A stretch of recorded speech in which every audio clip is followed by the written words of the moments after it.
माँ छी, कैसा चिकन टिक्का बना है, बिल्कुल भी कोई टेस्ट नहीं है इसमें। और ये सालन भी कितना फीका लग रहा है। आज तो चिकन खाने में बिल्कुल भी मजा नहीं आ रहा है। माँ जी, मैं कब से कह रही हूँ आपको कि इस मेड को चेंज कर दीजिए, उसे चिकन बनाना नहीं आता। अरे बहू, चेंज तो मैं इसे अभी कर दूं, लेकिन कोई और मेड मिलेगी तब ना। जब भी कोई सुनता है कि हमारे घर में तीनों वक्त चिकन ही बनता है, वो भी अलग अलग 10 वैरायटी के साथ, तो कोई भी मेड काम करने को तैयार ही नहीं होती है। बड़ी मुश्किल से मिली है ये। अरे माँ भाभी, आप दोनों क्यों इतना परेशान हो रही हो? अगले महीने प्रेम भैया की शादी है। जब प्रेम भैया की वाइफ आएगी तो वो हमारे लिए चिकन बनाएगी। मैंने तो सुना है कि मेरी होने वाली भाभी काफी अच्छा खाना बनाती है। सही कह रही है प्रीति बेटा, बस जैसे तैसे करके 1 महीना गुजर जाए, फिर तो बहू के हाथ से बनवाएंगे हम लोग चिकन। ललिता के पूरे परिवार को चिकन खाने का बड़ा शौक था। साल भर ये पूरा परिवार सिर्फ चिकन खाता रहता था। यहाँ तक कि खाने में तीनों वक्त इन्हें चिकन की 10 अलग अलग वैरायटी चाहिए होती थी। कभी चिकन लॉलीपॉप, चिकन टिक्का, तो कभी चिकन मसाला, बटर चिकन। जहाँ एक तरफ यह पूरा परिवार अपनी होने वाली बहू माया से चिकन बनवाने के सपने देख रहा था, तो वहीं दूसरी तरफ माया। जब तक तेरा पनीर बनकर आता है, तू तब तक मेरा एग रोल ट्राई कर। इस एग रोल को मुझसे दूर रख। तू जानती है ना कि मुझे नॉनवेज से कितनी नफरत है। एक बात बता, तू नॉनवेज से इतनी नफरत करती है, अगर कल को तेरा होने वाला ससुराल ही रोज चिकन खाने वाला निकला तो फिर क्या करेगी? अपने पति को तलाक दे देगी क्या? यार, मुझे नहीं लगता कि मेरा होने वाला ससुराल नॉनवेज खाता होगा। मैंने आज तक कभी ये नहीं सुना। आई एम 100% श्योर कि वो लोग बिल्कुल मेरी और मेरी फैमिली की तरह प्योर वेजिटेरियन होंगे। माया की ये गलतफहमी तब दूर होती है जब वो इस चिकन खाने वाले ससुराल में आ जाती है और आज माया की पहली रसोई की रस्म होती है। माया बहू, तुम अपनी पहली रसोई का खाना बनाने के लिए जा रही हो, लेकिन थोड़ी देर के लिए रुक जाओ। अभी प्रेम और जगन मुर्गा ला रहे हैं, उनके आने के बाद तुम आराम से अपनी रसोई की तैयारी करना। सॉरी माँ जी, क्या कहा आपने? मुर्गा? हाँ, मुर्गा। माया, मुझे तुम्हें पहले ही बता देना चाहिए था, लेकिन इस शादी की भागदौड़ में मैं तुमसे ठीक से बात ही नहीं कर पाई। वो क्या है ना, हमारे घर की नई नवेली बहू अपनी पहली रसोई की रस्म में सिर्फ चिकन ही बनाती है, वो भी 10 अलग अलग टाइप के, इसलिए तुम्हें भी चिकन ही बनाना है। माँ जी, भाभी क्या कह रही हैं? आप जानती है ना कि मैं वेजिटेरियन फैमिली से हूँ, तो मैं नॉनवेज कैसे बना सकती हूँ? और आप लोगों ने भी नहीं बताया मुझे कि आप नॉनवेज खाते हैं। अगर पता होता तो मैं कभी भी रिश्ते के लिए हाँ नहीं करती।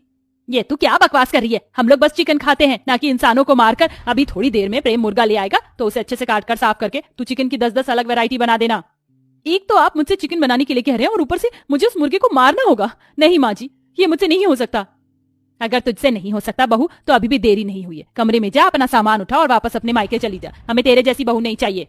अपनी सास जेठानी की ऐसी बातें सुन माया तो बेचारी परेशान सी हो जाती है। उसे कुछ समझ नहीं आ रहा होता कि वो क्या करे। थोड़ी देर में प्रेम माया को एक मुर्गा लाकर दे देता है, जिसे देख माया। मैंने तो आज तक किसी चींटी तक को नहीं मारा, इस मुर्गे को कैसे मार सकती हूँ? अब मैं क्या करूँ? अगर इस मुर्गे को मैंने नहीं मारा तो माँ जी मुझे घर से निकाल देंगी, और अगर मार दिया तो मैं कभी अपने आप को माफ नहीं कर पाऊंगी। माया जैसे उस मुर्गे को मारने के लिए चाकू उठाती है तो उस बेचारी के हाथ कपकपाने लगते हैं। लेकिन बेचारी माया के पास उस मुर्गे को मारने के अलावा और कोई रास्ता नहीं था। माया उस मुर्गे को पकड़ती है और अपनी आंखें बंद कर चाकू से उस मुर्गे को मार देती है और बड़ी मुश्किल से उस मुर्गे को साफ कर अलग अलग 10 तरह के चिकन बनाने लगती है। कितनी बदबू आ रही है इसके अंदर से। ये लोग इंसान है या कोई शैतान? कहाँ फंस गई मैं?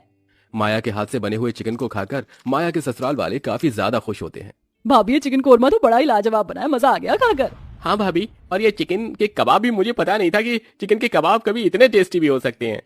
माया के ससुराल वाले तो खुशी खुशी चिकन के पकवानों को खाने लगते हैं, लेकिन बेचारी माया उस रात भूखी ही सो जाती है। माया को लगा था कि शायद एक दिन की बात है, लेकिन अब तो यह रोज का हो चुका था। रोज माया को न चाहते हुए भी मुर्गे को मारकर उस चिकन से 10 अलग अलग तरह के चिकन बनाना पड़ता था, वो भी दिन में तीनों वक्त। चिकन की बदबू से तो मेरा जी घबरा रहा है, ऐसा लग रहा है कि उल्टी होने वाली है।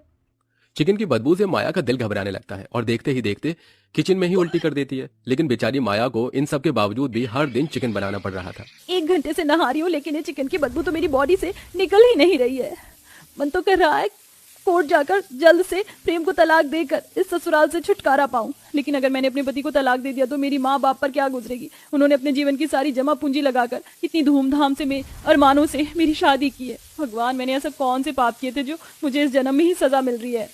मेरा तो अब इस रसोई में जाने का मन ही नहीं करता है। ऐसा लगता है कि जैसे एक ऐसे कमरे में जा रही हूँ जहां पर ना जाने कितने लोगों का खून हुआ हो। पूरा किचन 24 घंटे चिकन की बदबू से महकता है। माया मुंह पर कपड़ा बांधकर किचन में जाती है और मन ही मन अपने ससुराल वालों को कोसते हुए मुर्गे को मारकर चिकन बनाने लगती है। माया अब इन सब से इतना परेशान हो चुकी थी कि वो इस बारे में अपने ससुराल वालों को समझाने की काफी कोशिश करती है। आप सभी लोग चिकन खाते हैं, खाइए, कोई मना नहीं है, लेकिन इस तरह रोज रोज चिकन खाना क्या सही है? ऊपर से आप लोग उस बेचारे मुर्गे को भी मेरे हाथों से मरवाते हो। न जाने मरने के बाद मुझे भगवान कौन सी तेल की कढ़ाई में तलेंगे। आप लोगों की वजह से मैंने कितना बड़ा पाप कर दिया है और रोज करती हूँ। अरे बहू, हम दुनिया के पहले थोड़ी ना है जो मुर्गा खा रहे हैं। अरे और भी कई लोग हैं, उनको तो कोई प्रॉब्लम है ही नहीं। तो तू क्यों इतना परेशान हो रही है? चल जाओ और जाकर खाने की तैयारी कर। और हाँ, आज मेरे लिए चिकन लॉलीपॉप बनाना, ठीक है? माया के लाख समझाने पर भी उसके ससुराल वालों पर इस चीज का कोई असर नहीं होता और ऐसे ही समय गुजरता रहता है। माया शाम सभी के लिए चिकन के पकौड़े कबाब बनाकर हॉल में ले जाती है। पूरा परिवार टीवी देखते हुए चिकन कबाब और पकौड़ों का लुत्फ उठा रहे होते हैं कि तभी टीवी पर एक न्यूज आती है। आज फिर पुलिस ने 4 इलीगल फैक्ट्री पर ताला लगाया। सूत्रों के मुताबिक इन फैक्ट्री में काम करने वाले लोग जंगलों से शेर, चीते, टाइगर, भालू जैसे जानवरों की खाल की जैकेट, बूट्स, बैग्स जैसी चीज बनाया करते थे। एक सर्वे के अकॉर्डिंग हमें पता चला है कि जिस तरह से हमारे देश में जानवरों की खाल के ये लेदर के सामान बनाए जा रहे हैं, अगर इस तरह ये काम जारी रहा तो एक समय ऐसा आएगा कि हमारे देश में कोई भी जानवर नहीं बचेगा। उस टीवी एंकर की बात सुन और न्यूज देख सभी को काफी ज्यादा बुरा लगता है। कैसे कैसे लोग हैं, आखिरकार क्या मिलता है मासूम जानवरों को मारकर इन लोगों को? अगर मेरा बस चले तो मैं तो कभी भी किसी जानवर को किसी के नुकसान ना पहुंचाने दूं। अरे वाह, ये तो वही कहावत हो गई, 900 चूहे खाकर बिल्ली हज को चली। वैसे माँ जी, बाबू जी, मुझे नहीं लगता कि ये बात आप लोगों को शोभा देती है। क्यों बहू, तू हमसे इस तरह क्यों बात कर रही है? वैसे हमने किस जानवर को मारा? आप लोग तीनों वक्त जो चिकन खाते हो वो क्या वेज है? वो भी तो जानवर है। आप लोगों ने सोचा है कि जब हम उस बेचारे मुर्गे को मारते हैं तो उसे कितना दर्द होता होगा? वो अपने सामने अपनी मौत को देखकर कितना घबरा रहा होता है। लेकिन नहीं, आप जैसे लोगों को तो बस अपने टेस्ट की पड़ी है। आपको तो बस अपना पेट भरना है, चाहे फिर आपके सामने मुर्गा हो या इंसान ही क्यों ना हो। आने वाले समय में लोग सिर्फ जानवरों को नहीं बल्कि अपने आसपास मौजूद इंसानों को भी मारकर अपनी भूख मिटाने लगेंगे। मुझे तो शर्म आती है कि मैं इस घर की बहू हूँ। मुझे शर्म आती है आप लोगों को अपना परिवार कहते हुए, जो किसी का दर्द समझ नहीं सकता। वो इंसान कहलाने के लायक ही नहीं है।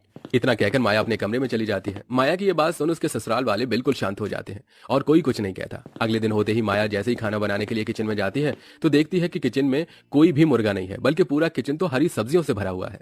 ये सब क्या है? कि इतनी सारी हरी सब्जियां कहाँ से आई? हम लेकर आए हैं बहू। इसे हमने जो भी कुछ किया है आज तक, उसके लिए शायद हमें भगवान कभी ना माफ करे, लेकिन हम अपनी इस भूल को सुधार तो सकते हैं ना बहू। कल तेरी कभी बात से हमें हमारी गलती का एहसास हो गया, इसलिए अब से हम लोग कभी भी नॉनवेज नहीं खाएंगे।